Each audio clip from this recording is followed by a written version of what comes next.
Okay, hear me out. There's a crazed dictator who is in love with movies, and he wants to make movies. He wants to make movies that'll make his country proud, that'll truly represent his country.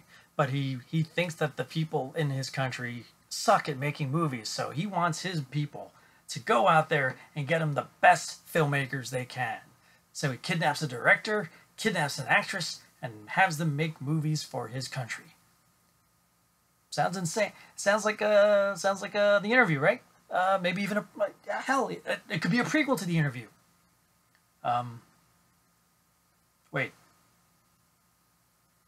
The Interview was a comedy and fiction. What I just pitched to you is a true story. Yes, a true, modified, stranger than fiction, true story. Sounds like something straight out of a Hollywood comedy, right?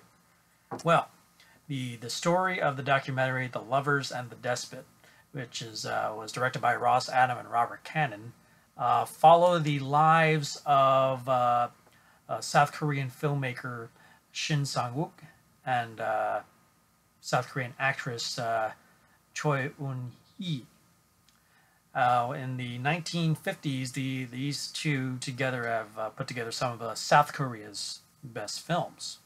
And at the time, in the 70s, North Korean dictator Kim Jong-il was a huge movie fan, and he wanted to be the best at everything. He wanted to be the best at everything in the world.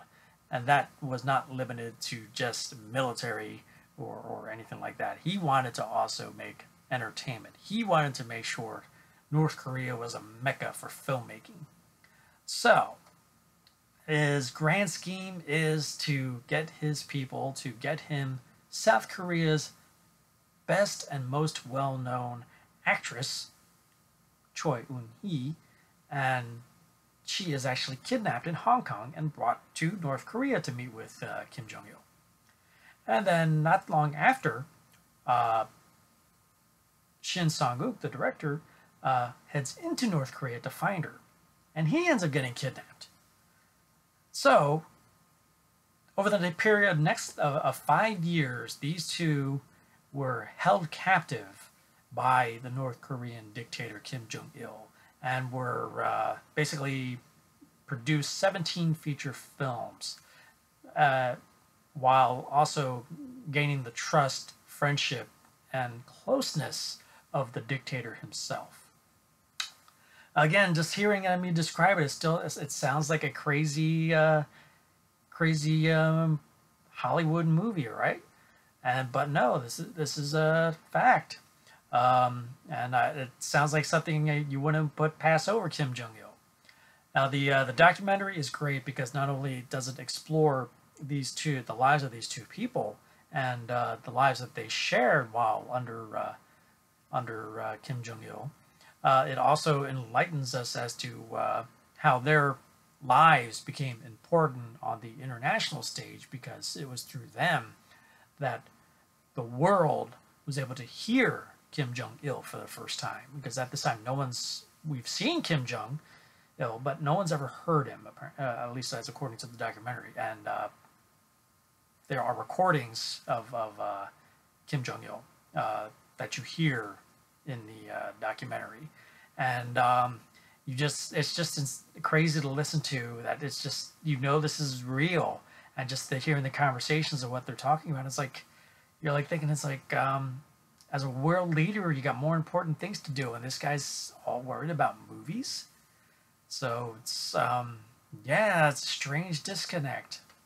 And I think one of the most craziest things that I heard in this documentary and witnessed was how at the funeral of Kim Jong-il, or was it his father's funeral? I can't remember. And everyone in North Korea was expected to show sorrow, remorse, sadness, and abject emotional distress. They must show tears, and it cannot look fake. If it didn't look sincere, you may be taken off the face of the planet for your insolence. So, The situation is that these two are working with Kim Jong-il, and meanwhile, while they're working with Kim Jong-il, they're trying to find the most opportune time to escape.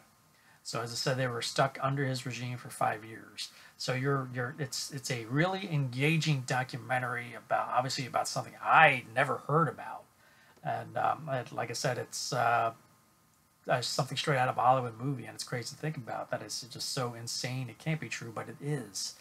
And as engaging as the documentary is, I couldn't help but wonder, is like, has anybody snapped up the film rights to this story? Because this would make a great movie too. But I guess we'll have to wait and see.